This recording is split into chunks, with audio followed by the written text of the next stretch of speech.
Cool, thank you. Mm-hmm. So yeah, I just was noticing, among other things, you know, the case seemed to include the 2-page thing and then like that slide presentation. Now, was that an actual presentation with somebody talking along with it? Or was that just the slides? I think it's just the PowerPoint. Okay. Well, when I read it, it was like another case study. It was just like a document, and now, Yeah. but now there's another PowerPoint, but it's the same thing. Yeah. So it's kind of confusing because that was part of the case and it instructed everybody to practice what they would say. Mm-hmm. In spite of the case study write-up instructions, I felt compelled to follow the instructions in the PowerPoint. Did anybody else get stuck with that? Which instruction? What are you in? Is this week 3? Yeah. Yeah, we had the Is it a case study thing. activity? Yeah. I keep trying to look at the course and I keep getting stuck in the discussion list. I don't want to take us too far off course. I just got really lost and confused. And it looks to me like there's still another case study activity. Like there's 3 things about this case study, not just the write-up and this meeting. And then of course there's the reading, which is the 7 habits thing. So I'm just feeling overwhelmed and lost. I don't know if anybody else is. So I think what it is, let me go pull it up exactly though.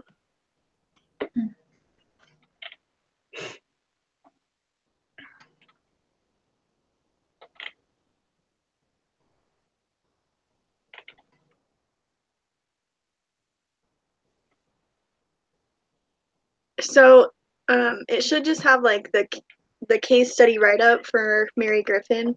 Mm-hmm. And you go on there and you click on the Mary Griffin at Derby Foods, and that's like the story. And then he also gave the feedback and coaching workshop as a way to kind of, you know, like, I don't know, give Mary like direction or what she can do based off of what they taught us in the feedback and coaching workshop. Right. And then what we talk about here, it's down. I don't think you saw it because you weren't the group leader, so I don't know if you even paid attention to it, but it's just the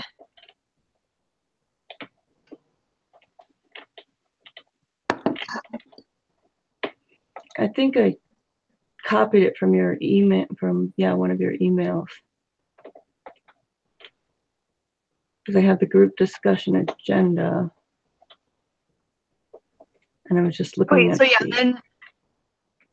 then I think every week you'll just go to the case study activity. Okay. Which is what we will do. And then whoever is the group leader will do the group discussion agenda. Okay, thank you. And then that one, it just kind of has like a layout of what we should talk about and everything. Okay. And then I'm not 100% sure, but I think that the reading discussion is just our group, and we're supposed to talk about the other reading, which is like the 7 habits. Okay. Whatever the reading assignment is. Right on. But I don't think any of us have commented on that discussion board because I don't know what to say. So. Yeah, I've been so stuck on this other thing I haven't even been able to think about the 7 habits. But yeah. I imagine that's supposed to be one of our external sources for the case write-ups, but. Oh yeah. I'm just. I think he'll give us the additional reading for the case. Like I think that will always be provided, and you won't have to worry about that. Okay. All right. I mean, I'm sure if you find something that would go along with what was in the case study, then you could use it. But Right. I mean, the implication is that we're supposed to do some more independent research in addition to the case study readings mhm. and include that in our, write-ups. But there's already a lot of work that I'm feeling overwhelmed about. So. Yeah, I don't blame you.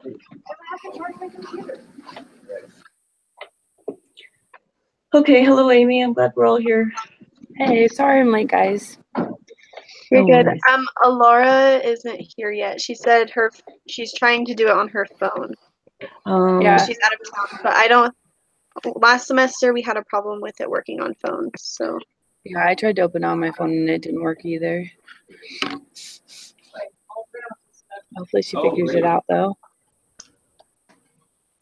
Yeah, I think last night I had a meeting with a guy who did his audio over the phone, and I think he was watching us on his laptop. Mhm. But I can't even imagine how to begin to figure that out. Yeah, I don't want to. Sounds like too much stress. Okay, really fast. Does everybody just mind introducing themselves? Maybe just Sure. say where you're from and what you're studying or something. My name is Kate, and I live in the Denver area, and I am studying business management. I'm going for my AAS first, and then my BS. Cool. My name's Rachel. I'm from Meridian, Idaho. I'm currently in Rexburg, though. And I'm studying business management as well. And I'm hoping to go into HR or some sort of finance. Right on. Very cool. I'm Paulette. I'm studying business management and yeah, just hopefully getting my MBA soon. Excellent. What was that last part? Just hopefully getting my MBA soon. Oh wow. So this class is on your way to the MBA then? Finishing up.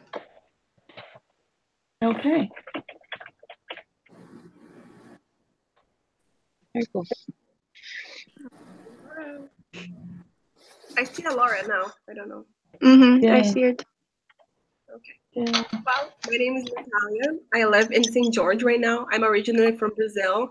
I recently got my associate's degree in interior design, and now I'm doing applied management just through BYU Idaho line.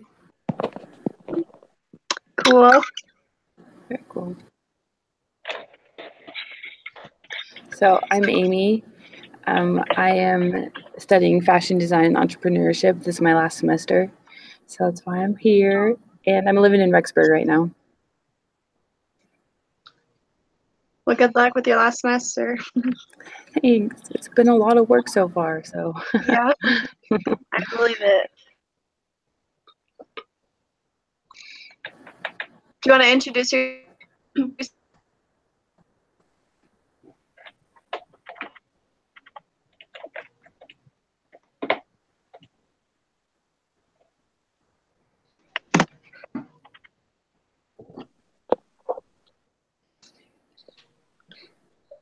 Can anybody hear Laura? Oh, can you hear me? Yes. Yeah, I can hear you now. Okay, sorry, it cut out for a second.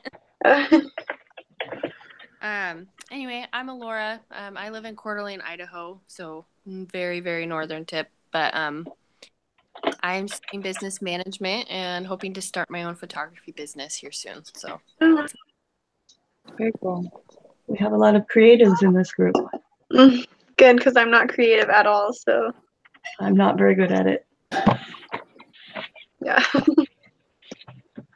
Okay, well, we can go ahead and get started then. Does anybody want to say the prayer? I can do that. Okay. Heavenly Father, thank you so much for bringing us all together for this meeting, giving us the time and the ability. I pray, Heavenly Father, you'll keep us on track and help us to cover everything that we need to, that we all do well in this entire course, that the confusion is decreased and that we all feel more comfortable I thank you, Heavenly Father, for BYU Idaho and all of its blessings. And I pray that you will keep us all in good health. I ask these things in the name of Jesus Christ. Amen. Thank you, Kate. So I can give a quick synopsis of.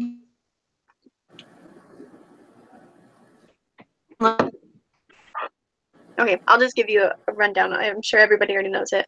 So, at least from what I understood, a team member, I'm not sure what his name was, complained to Mary about Simon York and his actions and how he is just starting to tear his team apart, and he doesn't really understand what authority he has. And now her issue is that she has to provide feedback and kind of confront him about how to confront him. Really not much more to that. Yeah. Well, yeah, I agree that York doesn't quite understand how he should behave now that he has more direct reports. Mm-hmm. Yeah, I was thinking that he needs to like be praised for his good work and what he's done so far, but be asked to focus on his leadership skills. So it's kind of like the sandwich effect. You know what I mean? So that Definitely. just like aim his focus elsewhere because he's doing really well in some areas, you know. Mm-hmm. But I wonder how long this was after his promotion and if that's enough of a pat on the back to make it less of a sandwich. I don't know. But the sandwich, I think, always makes people well, more I think in receptive. effect of that, yeah, exactly. It's true.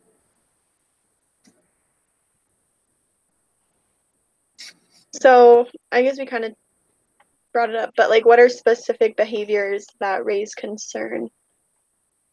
I mean, I know for one of them, he has been getting after the workers in different departments that he is not over, like the production. I think it was the production department. Yeah. He has no authority to go down there and tell them what to do, and or to even go down there and yell at them for that matter. Yeah, I think it was fine for him to go and check on things, but he should have gone to Shelburne, the director, instead of ranting on the floor. I agree. Mm-hmm. Yep. I think another poor quality he has is that he doesn't work as a team. He like praises himself instead of the whole team as a group of individuals working together, you know. So he needs to realize that everyone worked together to get it done. It's not only his success or failure, you know, and if the team messes up, that's also on him. Be more expecting of that. I know, I totally Mm-hmm. agree. Yeah, that was interesting, the way that he responded to that error and saying there's no excuse, it should not have happened. And that was all he said. He didn't say, I'm sorry. Yeah. Yeah, and he embarrassed his team, like the team members, in front of the rest of the. Well, I don't know how many employees were there, but I mean, they should never do that, especially over something that simple. Uh-huh. Mm-hmm. It shouldn't have been that big of a deal, and he definitely should have brought that up. If it was that big of a deal to him, he can totally bring that up, but not in front of other people and not in a mean way to like put them down and make them feel bad. I would imagine they are not wanting to go back to work every day. They're probably not putting in their best effort because their best effort had one small error and they got yelled at for it. So Yeah. why even bother trying? Yeah. I Yeah, read it was. this. Go ahead. Sorry. Oh, I read this quote on Forbes that was saying how the relationship between an employer and employee is so important because the more you uplift them and help them to grow, the more they'll give in return to you. So that was Exactly. Something that I realized is that I don't remember. I think his name is Simon, like the guy that was like exploding and all the stuff. So something that I realized, he had like a lack of communication skills. Like he of course, like you can see, he likes to walk the second mile. He likes to do his best, but he doesn't understand that others people best is not the same as his potential. So sometimes, not sometimes, I think a lot of times when people just don't read what he thinks is the best, he gets upset and he just doesn't matter if he's in front of people or not, but he will just like, I don't know, he will just yell and be crazy, just because someone made a mistake. So I think his lack of communication started with he, I think he's the manager, I don't know, he not being able to clarify for his team what his expectations are. And then when he sees other people not meeting this expectation, he just yells and gets upset. So I think everything starts with him not being able to communicate what he thinks that should be done. Another mistake, I think, is that he doesn't know how to treat people. That's true. Being a brand manager or anything else above, or working with someone or with people that are, I guess, work level, treat people. If you don't know how to treat people, then you won't have a good communication or relationship with them. Yeah, and even if this company were to let him go, we're not helping him in any way, because if he gets, hired on somewhere, I mean, we should try to help him and provide feedback to help him in his life, like indefinitely, not just within our company. Mm-hmm. Now, is there a point at which trying to help him out is no longer a benefit to the company? I think if he's not cooperative and he's not learning, then I think he's just not willing, and it's not worth it to the company. Well, I think it depends on how much it outweighs his good work. You know what I mean? When it starts affecting his good work, then he needs to be let go or, reprimanded somehow. But if he's still producing good work, then you do want to keep him on, but just try to train him to be a better employee as a whole. Mm-hmm. Okay. I think he does know how to treat people, at least his authority figures. Yeah. Because there's a description about how well he worked with the former brand management. Yeah, well, people less than him. Well, workers that are at a less level. Yes. So I wonder if this is like his first experience with authority over others. I bet it is. It sounds like it is the way he received his promotion and things like that. So it's just he's really inexperienced. He should be humble, I think, because if you're a leader, I don't know. I think if you're a leader, you have to motivate people. You have to inspire people instead of, in his case, he's not humble at all. He just likes to do his things in his own way, and he just doesn't care for people that it's subordinative. Mm-hmm. Yeah, I agree. So they kind of want to start talking about the culture at Derby Foods. If anybody could just say one or two principles that you think they have, or even something that you would recommend to maintain, change, or build on the existing culture. It seems like Oh, sorry.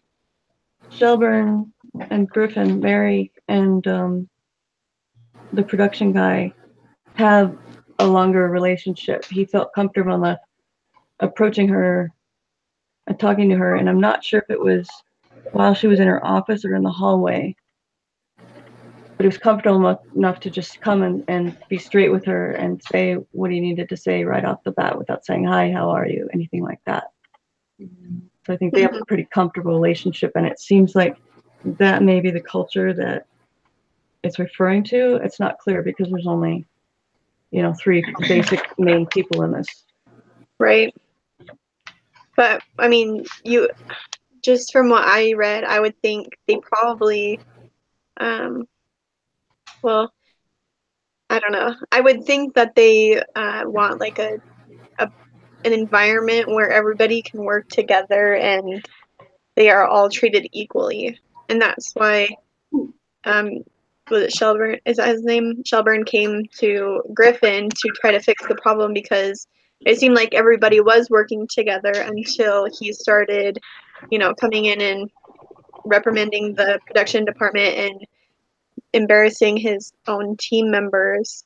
And so I think that there might have been a culture of that working together. I think Tim was the guy that went and talked with Griffin first, right? So, is it Tim or is it Simon? I think Simon's the guy that doesn't, right? I don't know. Yeah, Simon's the jerk that we're trying to give feedback to. So Tim, I don't know how to pronounce his name, but Tim, I think, we don't know if he was in the hallway or in the office with Griffin, but you can also see, like, by the way that he's talking with her, shows that that's not the first time that someone goes to her to complain about it. This is something that it's happened for a long time, and it seems to me that Griffin, he just like, oh, it's gonna be okay, or he's learning, you know what I mean? But she's not really doing anything. That's what I assume from this, first paragraph from the reading, because he just goes there and say like, you know what, I cannot stand anymore. He's just doing this and this and that, and he's crazy. So I think he had to be a little bit more like invasive and extreme to show Griffin that he has to do something. He cannot be passive anymore. So I think that might be one of their mistakes too. Not approaching the situation when it first happened. You just kind of like, oh, it's okay, you put it off, and then it's kind of like a snowball. It gets bigger, and then it's harder for you to solve. So I think that's one of the problems too. Yeah, no, that's definitely. Well, I think the reason why she was like that, Griffin, was because she had known him before. York even worked with other people, I guess you could say it like that. So I think she trusted in him too much to not believe the things Griffin was listening, that other guy was telling her. Or Shelburne. Yeah, Shelburne. Yeah, and I think also Griffin, I don't know if it's necessarily Griffin, but they talk about how York is super creative and he always has really good ideas and he's done all these great things for the company. And so I think she's kind of in a tough situation where, yeah, he might be causing problems, but he's also doing a really good job for the company. Maybe that's another reason why he's like Ned. He's not the first one who's probably complained about him, but nothing is happening because of the situation. Almost like a favoritism type thing. Yeah, a little bit. Yeah, she definitely favored him because of his work before, so I think she let him get away with the first incident, giving him the benefit of the doubt. I think the problem was that the language that he used about the career-limiting move didn't set off alarm bells for her. And I think definitely would have for me. And she was benefiting it too because he had brought her a lot of success to the company. Okay. Yeah. So what do you think? Well, I guess we kind of talked about this. What is the team member's role in establishing / maintaining the culture?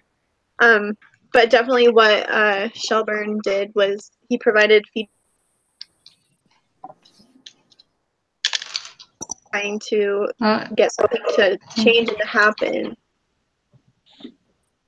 You cut out. Oh, sorry. I was just saying Shelburne's role in maintaining the culture is he was trying to change something. Like he knew that there was a problem and he went out of his way to to get the problem resolved as much as he could. Yeah, it was interesting. He kind of honored the chain of command. He didn't go after York right away. Right. He went to York's boss. Mhm. So he didn't step in and take the authority over Simon that wasn't his. Yeah, he didn't do Yeah. what Simon did when Simon tried to overtake the protection. Yes, that's the culture. Thank you. Yeah. Sorry, was someone else going to say something? I just was going to say that it's a really good reflection of the culture because he is happy in his job and secure in it and like respects everyone in it. And so when he did have a problem, he went to address it instead of bottling it and then, eventually creating more problems that way. Sorry, I missed the It's a last very part open that you environment. said.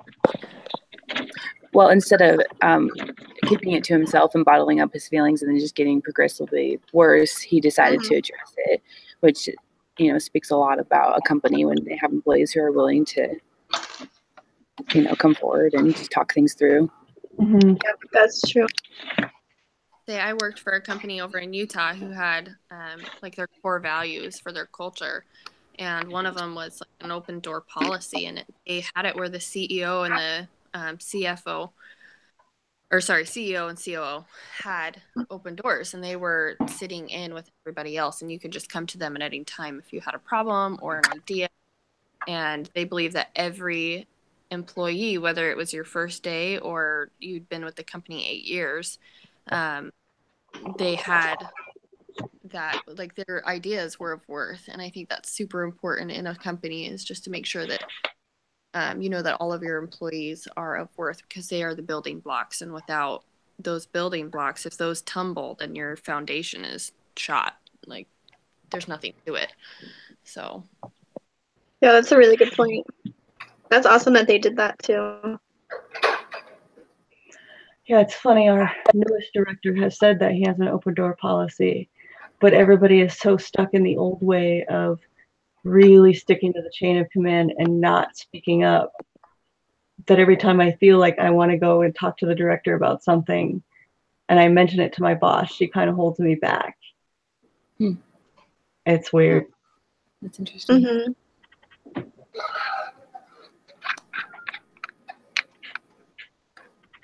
Yeah, I'll tell you about this later because it's another question in here, but I guess we're about halfway through, so we can move on to the end of the assignment.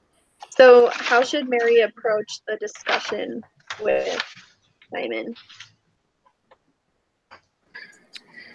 So when I was doing my case study write-up, whatever, I think she should always start with validation. Like, focus on strengths and then go into what he needs to improve upon. Because when you approach it with a more on a happy note, they're much more willing to listen to feedback. They don't feel as attacked. So. Right. Especially because he doesn't see it coming at all. He thinks it's going to be good, that he's getting called in. He's like, oh, good, So I think that would be a very, very beneficial way to start, because he's really going to be blindsided by that. Yeah. Well, she saw it when they were together in that meeting with the teams, and she noticed how York just blamed his team for an error that, it was minor, but he was like, oh, well, it's not my fault. It was his fault, and he's not here. Mm-hmm. So. Yeah. I get it. So yeah, Mary should approach it differently than the way Simon did in the meeting. I like that. Yeah, exactly. She has to make sure that she's not being hypocritical. Yeah. Mm-hmm. Solves issues. I think another thing, and this was in the feedback and coaching thing, was she needs to be direct about it, and she needs to not like say you do this or I should look at it before I try to say what it was saying.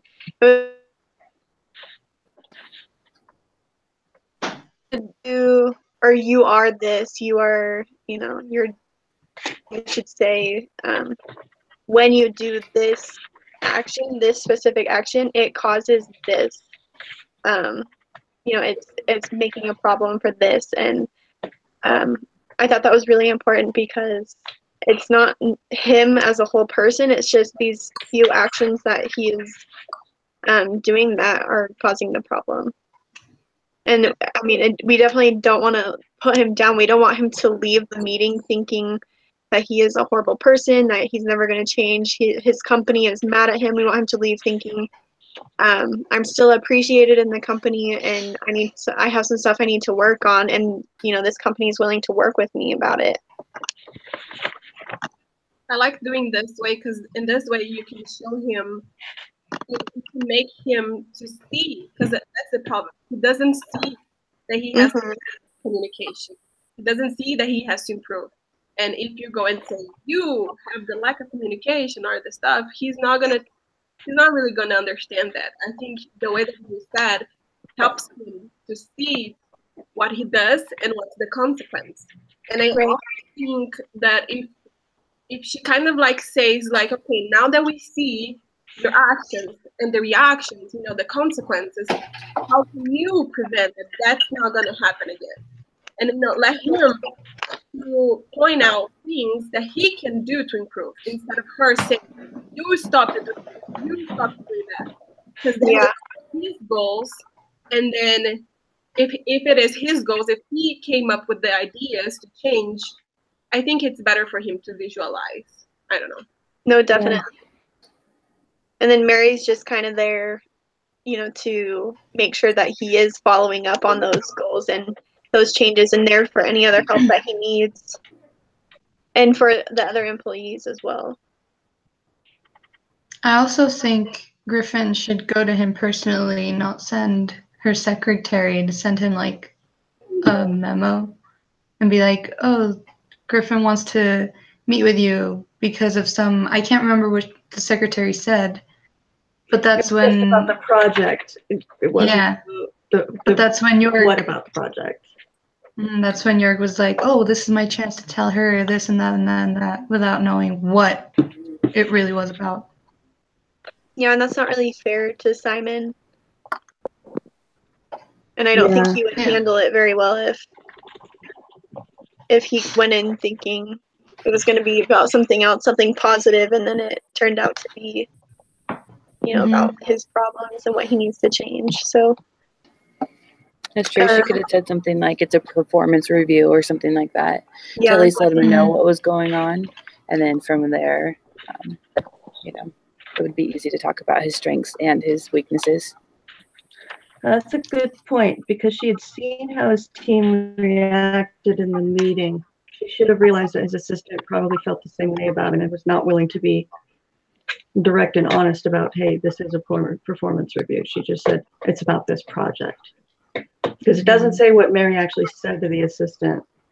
But you're right, it was her fault that she didn't communicate correctly. It could be on Mary too. She could have told the assistant to say it's a performance review. You know what I mean? So either way, I think better communication for why the meeting needed to happen would be good.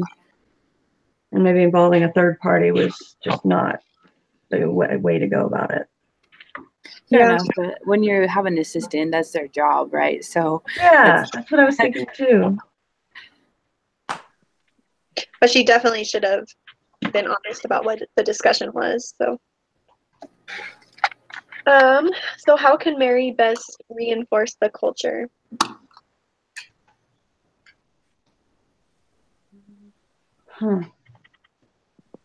We kind of gave a few ideas, but I think if they create every business has like an ethic code or mission statement or something like that. But if they already have, I think they should reevaluate.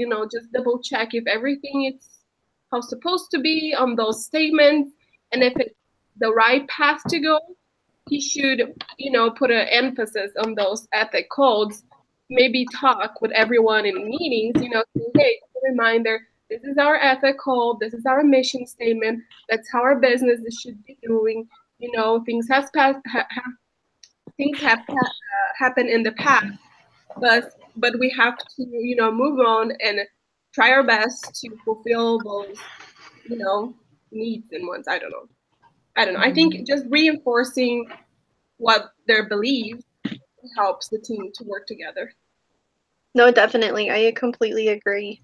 I think that's one of the best ways to bring back the culture is a reminder of what the culture even is. Because it seems like, and maybe not everybody, but it could just be Simon, but it seems like the culture is being forgotten and maybe they just don't even really know it. If you're not emphasizing the culture always, then it's kind of hard to work on it. So Yeah, it sounds like everybody in the meeting was more experienced and more established with the company than he was.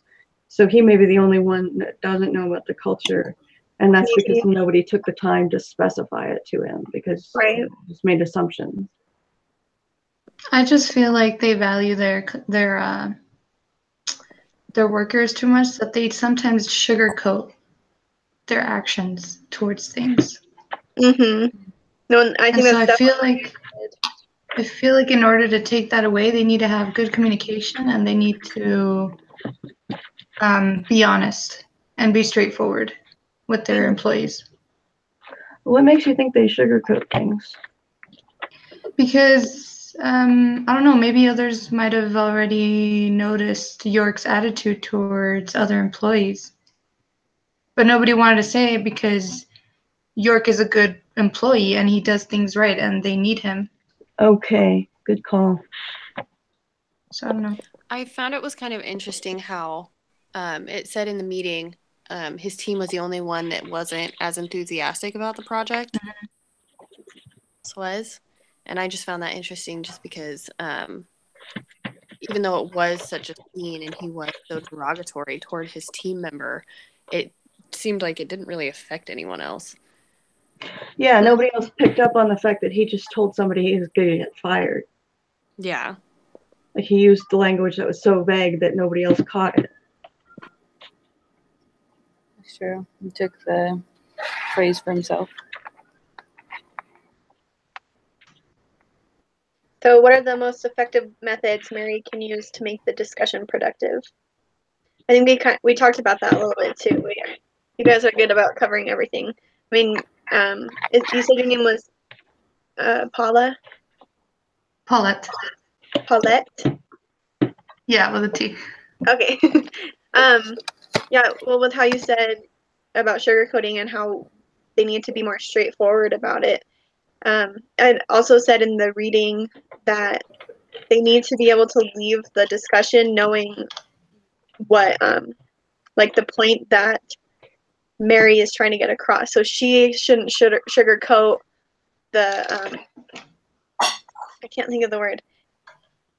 She needs to not sugarcoat what she is trying to get across to Simon because he may leave thinking completely different than what Mary is.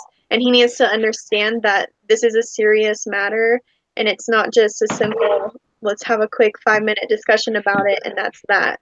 There needs to be a change and he needs to fully understand what actions are causing the problem and what actions could potentially cause problems in the future.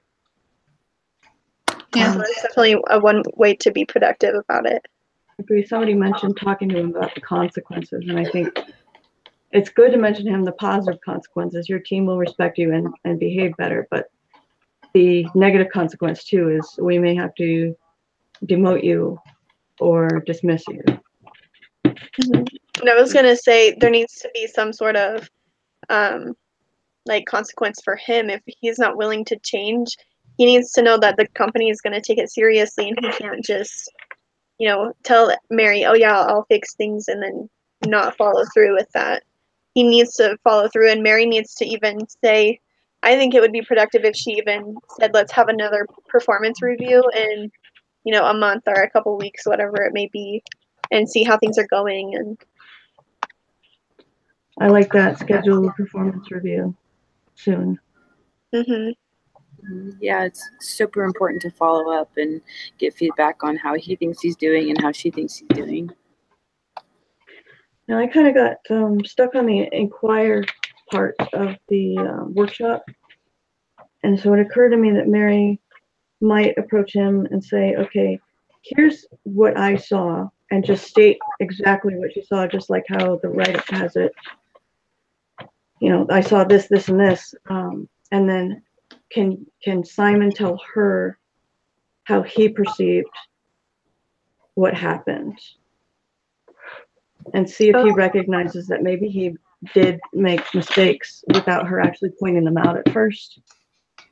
No, that's actually a really good idea. I think it would be important to get his feedback as well. Maybe I don't know. I know, for example, my brother-in-law is very blunt and he comes off rude all the time. But I know that he never means it, and so I think definitely getting his point of view and letting him speak for himself too would be not only good for being productive, but also kind of show Simon what kind of culture the company does have. Like, we're all about the employees. We're not just here to, if you have a problem, we're going to reprimand you and that's it. We want to hear how you're feeling too. Yeah, and I think based on his response on how he perceived the situation, Mary can see whether or not he's just completely clueless or if he really is a jerk at heart. Yeah, definitely. And yeah, for her to point out specifically, your team looked upset, helps him to see that, yeah, they care about every employee, top to bottom. It's true. Mm-hmm. So describe the principles of effective feedback and how it applies to this situation.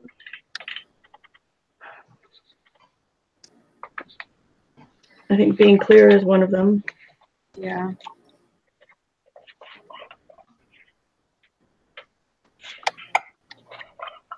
Probably honest too.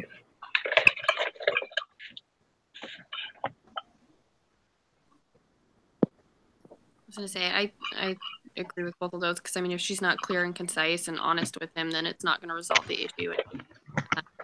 It's not going to be effectively conveyed to him. That's the problem. Mm-hmm. Does anybody have any experiences with either receiving feedback that was either negative or positive, or giving feedback to somebody, whether it was negative or positive?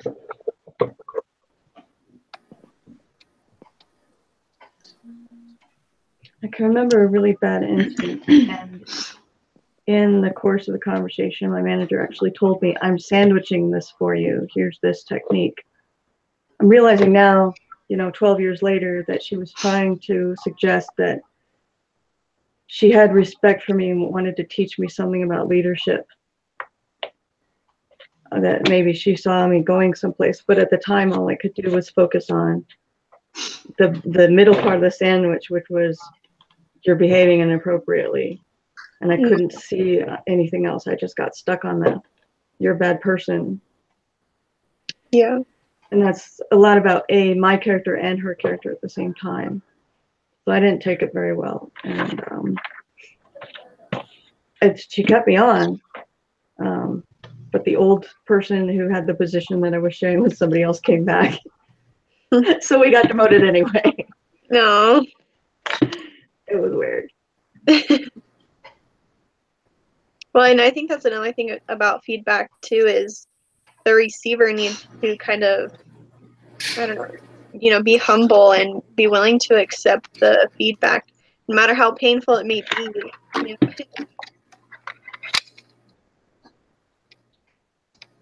I have an experience. So I'm a teller at a credit union here, and so there's 4 of us up front. And there's more than one way to do a certain transaction. And so I was doing it one way, and my head teller came up, and she was just doing something over by the other computer, and she got after me and wanted me to do it the way that she did it. So the way I was doing it wasn't necessarily wrong, but she wanted me to do it her way. And she went on and on and on about how her way was right and how her way is easier and faster and all these things right in front of this member that I was helping. And she walked away, and the member was kind of like, I am so sorry that I can't believe she would treat you like that. And I felt so uncomfortable because it was just so unnecessary for her to say that to me. And it's not the first time that she's done it. I mean, and I know other tellers, we always, not, I'm sure I do it too, but we overhear something and we instantly like, oh no, that's not right, it's this. But She's established a culture. yeah, and so I went to the branch manager and I told her what happened, because I mean that I don't want to be treated like that. I don't want to be embarrassed in front of, members or my coworkers. And I'm totally fine if there's a better and easier way, then go ahead and tell me, but wait until I'm not helping anybody, and don't do it in a way that makes me feel stupid. There was even another situation just this week where I was telling a member some information about one of our accounts, and this teller, who is actually new, so which, I mean, she still knows stuff, but I mean, she's still learning. She told me, she interrupted what I was saying and said, no, it's this. And I was like, I've never heard that before. And she's like, no, I promise, they just told me this. Like, this lady just told me this. And the lady that told her has no authority. She's not even a teller. Like, she doesn't even know. And so the member walked away thinking what she said was right, because I was like, well, I guess, it could be that. So I didn't know what to tell him. And then I ended up asking one of our member service reps, and sure enough, what I was telling him was right, and what she had heard was completely wrong. And so I also brought that up to the branch manager, because, I mean, in that situation, that guy was no longer interested because of what she said. And he told him, or he was told wrong information. I mean, I don't know if anyone's going to ask him about it, but he's going to share that information, and that's wrong. And so, I mean, when I went and told her, I didn't bring up any names. I just said that this has been happening, and she was really frustrated because it's something that happens all the time. It was happening last year, and she thought it was resolved. But like I said, it was a newer employee, and it just doesn't. It continues to happen, but yeah, it's it's kind of frustrating when people provide, because she was, they were both trying to, I guess not necessarily with the second one, she wasn't trying to provide feedback, but, and it's just certain ways that you should do that. And, there's better ways to go about them. So Absolutely. And that's two customers that had bad experiences because of that culture. mm-hmm. It's okay to interrupt a teller when they're talking to a client. Yeah. I'm sorry. It's okay. Does anybody else have anything? Oh. Sorry, Amy, Oh, what? you were going to say something? Amy was going to say something. I don't know. Oh, I was just thinking, I did an internship with Disney World, and I was working in their costuming department, and we were working on the parades. And so there's like a specific way that all the costumes need to be prepared and prepped so that the performers can get into it like fast enough, and we can be on schedule and everything like that. And so depending on who trained me on that particular character is like how I would know how to run it. And then if you were trained wrong, then like it was kind of a big deal because you work so quickly to get it going and everything. And so I had this one employee who always, like, I just really trusted her, and she gave me really good feedback all the time. It was just like in her mannerisms and like how she did it that like really drew me to her. But then this other girl, she was like, it was like my second day. Okay. So like, I didn't know anything. Right. But she was like, you can go off and do things on your own. And I was like, well, I'm still learning where the heck I am and like where everything is and everything. This is like kind of your job to like, let me shadow you, you know what I mean? And she's just like, well, I'm just trying to talk. And so it was like really frustrating for me because like she was just wanting to like the social aspect of the job, and just cared about like doing her job instead of, like reaching out so that everyone can like work together to perform the task and stuff. So that was a big thing for me, that being willing to help your team and work together is huge, even though maybe you're not assigned directly over that department, but helps you in the long run. Yeah, definitely. That's frustrating. Mm-hmm. And yeah, I mean, one thing that we had this big training for my my job, but one thing that they said was we have a ton of different departments, but we are always constantly helping each other, whether it's, so I call the card department, or or the card department has questions about a member. We always have to work together, even though none of we're not over each other. Not one is better than the other, but we all have to work together and help each other out, and that's part of the culture too. So what principles from this lesson's reading apply to this case?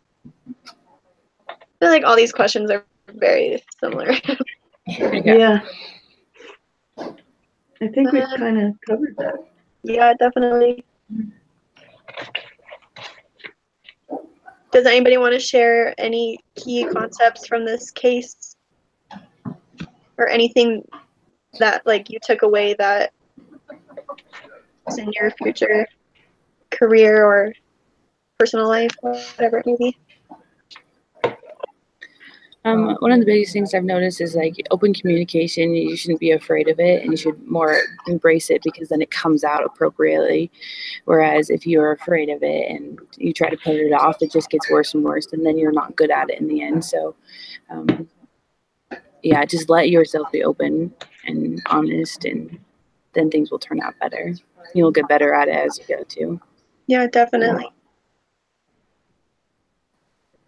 I think if you don't have those, those three things: communication, honesty, and straightforwardness, and how to treat people, I don't think you can really do things right. I guess the problem keeps on growing. Mm-hmm. So you might end up like Simon. Do things right just do things right Yeah, definitely. To avoid problems.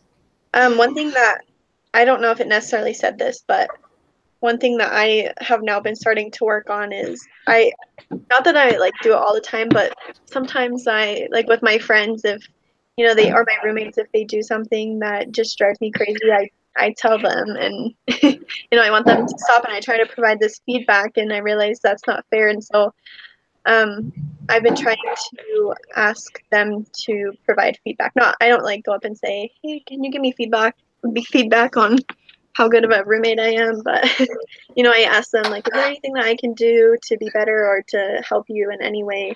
Because I'm realizing that feedback isn't supposed to be a negative thing. It's supposed to help you learn and to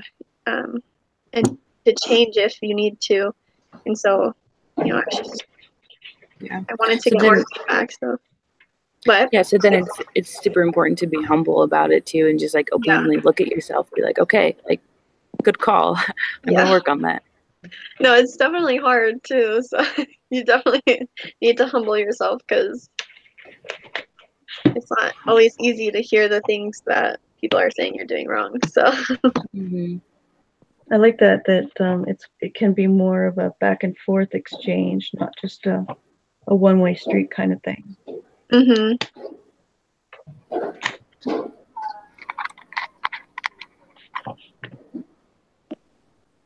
Does anybody else go? Oh, I was going to say, effective communication is pretty much, necessary in all parts of your life, whether you're talking to a child or whether you're talking to your spouse or roommates in your instance. It doesn't matter who it is. You have effective communication to relay anything in a effective manner, essentially. Mm-hmm.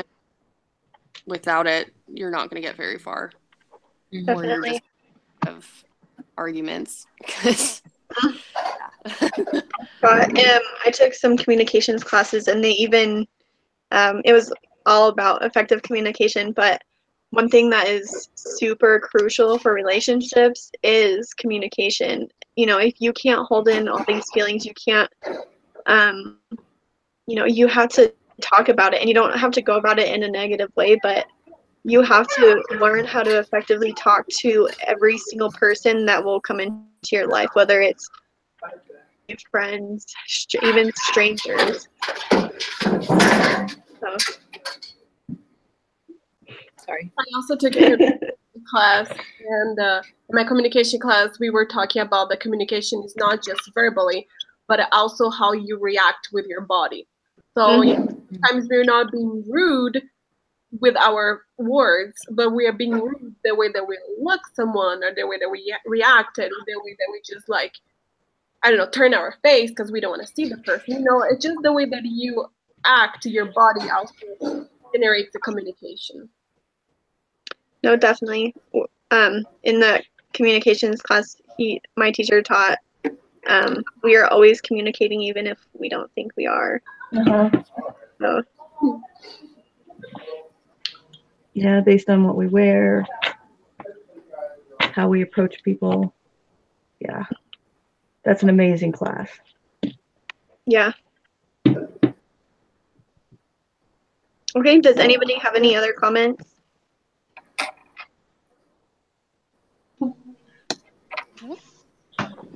I guess we'd better get to our other reading and get the posting on the 7 Habits, huh?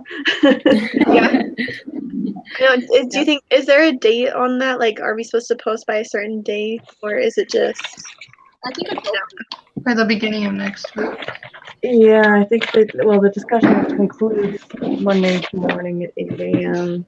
Okay. But yeah, it says it's complete your readings by Tuesday night. And the And then just reading post discussion ends on Monday. So yeah, it doesn't tell you when your first post has to be, which I think may be part of the problem. Probably, but that's okay because I hate having to post way early in the week and I don't get to it. So Yeah, especially with the On my case own stuff time, having to be done early. yeah. Okay. Well, thank you, everybody. I'll go ahead and post this to the discussion board. And who's supposed to be the leader next week? I can't remember who signed up. That's okay. We can worry about it later. I know I signed up in 2 weeks, but not next week. Okay. Yeah, Okay. might have been me, but I'm not Okay. sure. Okay. That's okay. We can look at the Okay. schedule. Sorry. Maybe in this discussion board, you could attach a copy of that document that we all Okay. signed up on to Yeah. remind us. Okay. Thank you. That would be great. Okay. Thanks for leading. Yeah, of course. Yeah. did Thanks great. for participating. You guys are a good group. So Yeah, so are we meeting every Friday now? At 10? yeah, if that works for everybody. Would we? Okay. Well, have a great week. Thanks, you You too. too. Bye-bye. Bye. Bye.